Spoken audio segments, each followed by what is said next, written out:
नमस्ते, नमस्कार, जय हिंद दोस्तों। स्वागत है आपका आपके अपने प्लेटफॉर्म भीष्म में। और आज हम आपके साथ स्टैटिक जीके से संबंधित कुछ महत्वपूर्ण प्रश्नों को डिस्कस करने वाले हैं। तो चलिए शुरू करते हैं।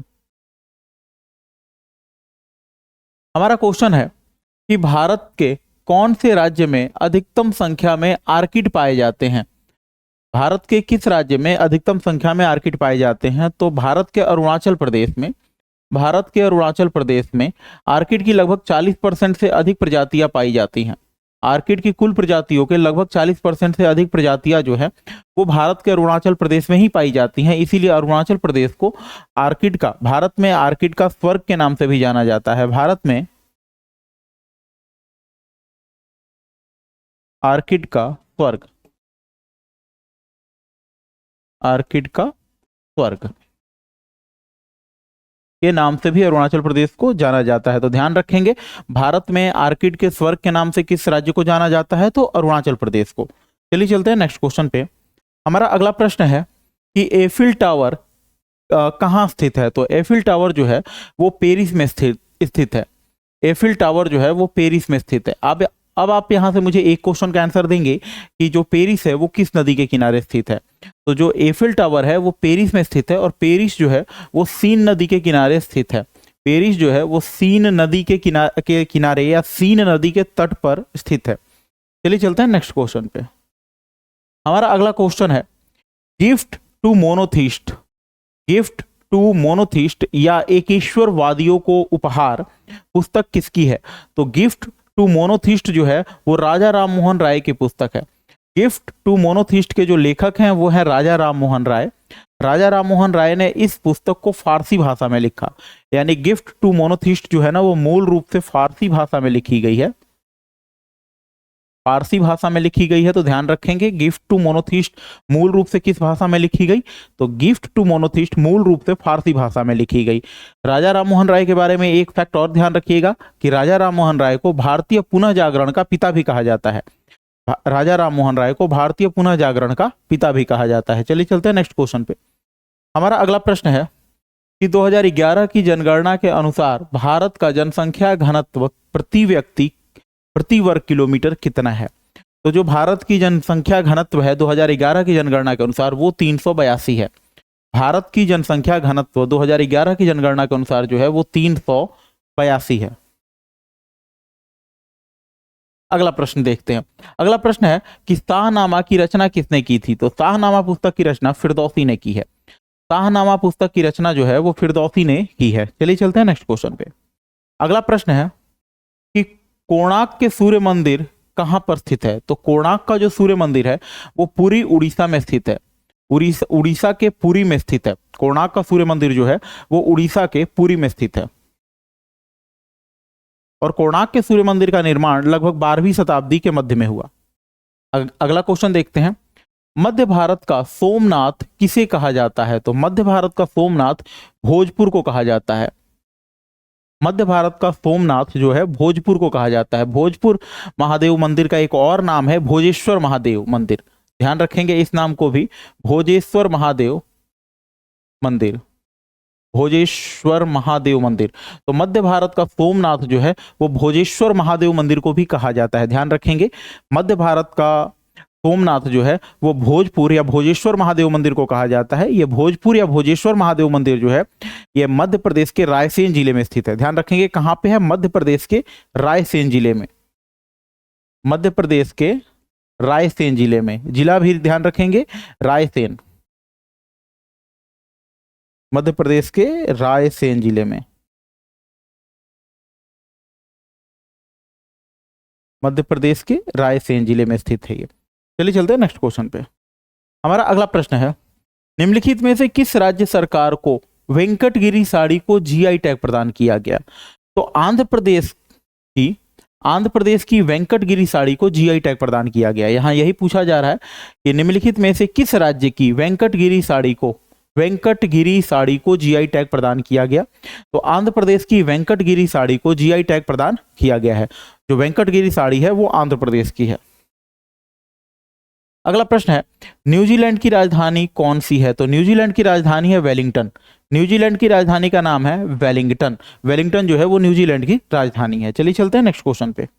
हमारा अगला प्रश्न है कि दूरी की इकाई निम्नलिखित में से कौन सी है। तो यहाँ जो दिए गए हैं इनमें से दूरी की इकाई जो है वो प्रकाश वर्ष है। दूरी की इकाई जो है वो प्रकाश वर्ष है। प्रकाश के द्वारा एक वर्ष में तय की गई दूरी को ही प्रकाश वर्ष कहा जाता है। प्रकाश के द्वारा एक वर्ष में तय की गई दूरी को प्रकाश वर्ष कहते हैं। अतः यहाँ दूरी की जो इकाई है वो प्रकाश वर्ष है। प्रकाश वर्ष से भी लंबी दूरी की इकाई जो है वो पारसेक होती है। अगला प्रश्न देखते हैं।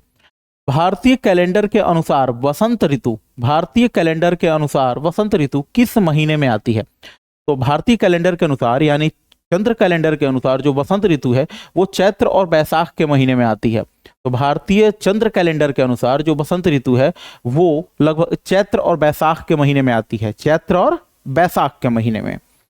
चलिए चलते हैं नेक्स्ट क्वेश्चन की ओर। अगला क्वेश्चन है नवनिर्मित केंद्र शासित प्रदेश लद्दाख, नवनिर्मित केंद्र शासित प्रदेश लद्दाख के साथ कितने भारतीय राज्यों या केंद्र शासित प्रदेशों की सीमाएं लगती हैं। तो लद्दाख के साथ राज्यों और केंद्र शासित प्रदेशों दोनों को मिला के अगर देखा जाए तो दो की सीमा लगती है, जिनमें से एक राज्य है और एक केंद्र शासित प्रदेश है।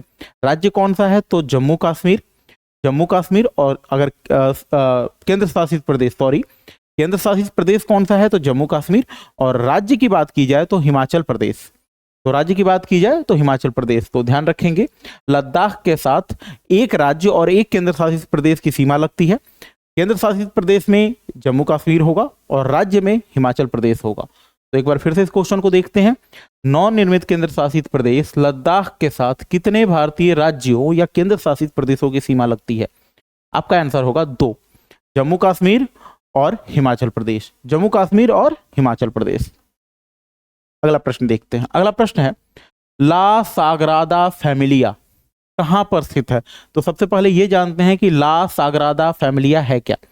तो ला साग्रादा फैमिलिया जो है ना ये विश्व की सबसे बड़ी अर्धनिर्मित चर्च है। ला साग्रादा फैमिलिया जो है वो विश्व की सबसे बड़ी अर्धनिर्मित चर्च है। यानी इस चर्च का निर्माण पूरा नहीं हो पाया, इसी कारण से इस चर्च का निर्माण पूरा नहीं हो पाया। तो जो ला साग्रादा फैमिलिया है ये विश्व की सबसे बड़ी अर्धनिर्मित चर्च है। ये बार्सिलोना में है, ये बार्सिलोना में है। कहाँ पे है बार्सिलोना में है। ला साग्रादा फैमिलिया जो है वो बार्सिलोना में है। और अगर आपसे कोई पूछे कि ये ला साग्रादा फैमिलिया क्या है तो आपका आंसर होगा यह विश्व की सबसे बड़ी अर्धनिर्मित चर्च है जिसका निर्माण पूरा नहीं हो पाया, कैथोलिक चर्च। अगला प्रश्न, भारत में स्मार्ट सिटी मिशन कब शुरू किया गया था। तो भारत में स्मार्ट सिटी मिशन की शुरुआत 2015 में की गई थी। भारत में स्मार्ट सिटी मिशन की शुरुआत 2015 में की गई थी। अगला प्रश्न है कि भारत अपनी अंतर्राष्ट्रीय सीमा सबसे कम किस देश के साथ साझा करता है। तो भारत की जो अंतर्राष्ट्रीय सीमा है वो सबसे कम अफगानिस्तान के साथ लगती है। भारत की सबसे छोटी अंतर्राष्ट्रीय सीमा अफगानिस्तान के साथ है। अब आप कहोगे मास्टर जी कितने किलोमीटर है। तो अफगानिस्तान के साथ जो भारत की सीमा लगती है वो है 106 किलोमीटर। इसको नोट कर लेंगे, बहुत इंपॉर्टेंट है, कई बार पूछता है। भारत की जो सबसे छोटी सीमा है वो अफगानिस्तान के साथ लगती है 106 किलोमीटर की। और अगर आपसे कोई पूछ ले कि भारत की सबसे बड़ी सीमा किस देश के साथ लगती है तो आपका आंसर होगा बांग्लादेश,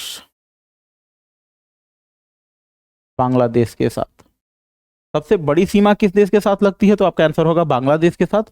अब आप कहोगे बांग्लादेश के साथ कितनी लंबी सीमा लगती है तो आपका आंसर होगा 4096 किलोमीटर।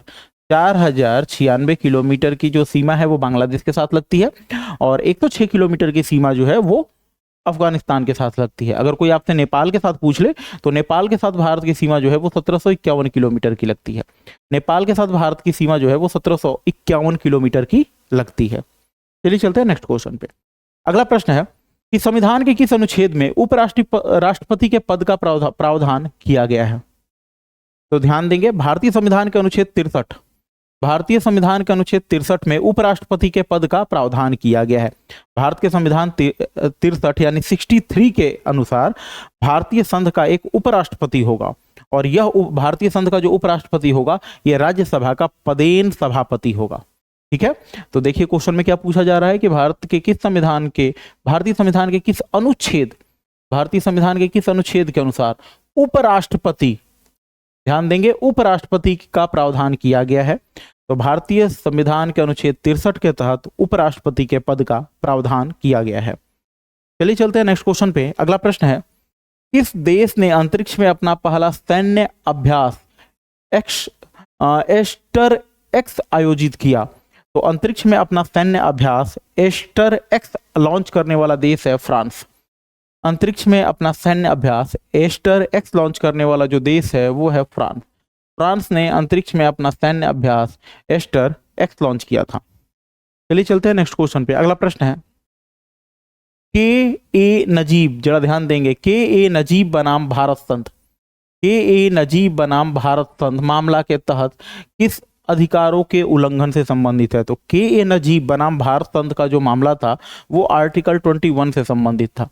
के ए नजीब बनाम भारत संत जो था वो आर्टिकल 21 से संबंधित था। के ए नजीब मामले में भारत के सर्वोच्च न्यायालय ने यह निर्णय दिया कि चाहे यूएपीए जैसे सख्त कानूनों के तहत किसी को जेल में ही काफी लंबे समय तक क्यों न रखा गया हो, अगर उसकी सुनवाई नहीं होती है या उसे सुनवाई के लिए कोर्ट को समय नहीं मिलता है तो वह बेल के लिए अप्लाई कर सकता है या वह बेल के लिए पात्र होगा, चाहे उसे कितने ही सख्त कानून के अंतर्गत ही क्यों ही न रखा गया हो।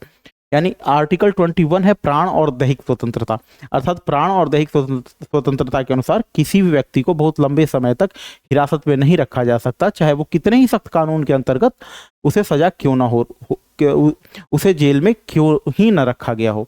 यानी उसकी सुनवाई जरूरी है। अगर सुनवाई नहीं हो पाती है, किसी कारणवश उसकी सुनवाई नहीं हो पाती है, तो वह बेल के लिए एलिजिबल होगा। आर्टिकल 21 में क्या है? तो आर्टिकल 21 में प्राण और दैहिक स्वतंत्रता का प्रावधान किया गया है। और यहां से इस क्वेश्चन में के लिए एक इंपॉर्टेंट फैक्ट ध्यान रखेंगे, के ए नजीब बनाम भारत संत मामला किस आर्टिकल से संबंधित है? तो के ए नजीब बनाम भारत संत मामला जो है वो आर्टिकल 21 से संबंधित है। के ए नजीब बनाम भारत संत का जो मामला है वो आर्टिकल 21 से संबंधित है। आर्टिकल 21 में क्या है? तो आर्टिकल 21 में प्राण और दैहिक स्वतंत्रता का प्रावधान किया गया है। अगला प्रश्न देखते हैं। अगला प्रश्न है कि निश्चित समय अंतराल पर की जाने वाली जनगणना की आधिकारिक जनसंख्या की आधिकारिक गणना जो है वो क्या कहलाती है? तो एक निश्चित समय पर जनसंख्या की जब हम गणना करते हैं तो उसे ही हम लोग जनगणना कहते हैं। एक निश्चित समय अंतराल पर जब हम किसी देश की जनसंख्या लोगों की संख्या की गणना करते हैं तो उसे जनगणना कहते हैं। और जनगणना भारत में सबसे पहले 1872 में जनगणना सबसे पहले 1872 में होती है। और उस समय भारत के वायसराय जो थे वो लॉर्ड मेयो थे। उस समय भारत के वायसराय जो थे वो लॉर्ड मेयो थे, ध्यान रखेंगे। एक बार फिर से इस क्वेश्चन को देखते हैं। निश्चित समय अंतराल पर की जाने वाली जनसंख्या की आधिकारिक गणना को क्या कहा जाता है? तो एक निश्चित समय अंतराल पर की जाने वाली जनसंख्या की गणना को जनगणना कहा जाता है। भारत में सबसे पहली जनगणना जो थी वो 1872 में की गई थी, 1872 में की गई थी। और 1872 में भारत के जो वायसराय थे वो लॉर्ड मेयो थे, लॉर्ड मेयो थे। अगला प्रश्न है, उत्तर प्रदेश के गोरखपुर एयरपोर्ट का नाम, उत्तर प्रदेश के गोरखपुर एयरपोर्ट का नाम बदलकर क्या रख दिया गया है? तो उत्तर प्रदेश के गोरखपुर एयरपोर्ट का नाम बदलकर महायोगी गोरखनाथ एयरपोर्ट, महायोगी गोरखनाथ एयरपोर्ट कर दिया गया है। एक बार फिर से ध्यान देंगे, उत्तर प्रदेश के गोरखपुर एयरपोर्ट का नाम बदलकर महायोगी गोरखनाथ एयरपोर्ट कर दिया गया है। इस तरह के और इंफॉर्मेटिव वीडियोज के लिए हमारे चैनल को लाइक, शेयर और सब्सक्राइब जरूर करें। धन्यवाद।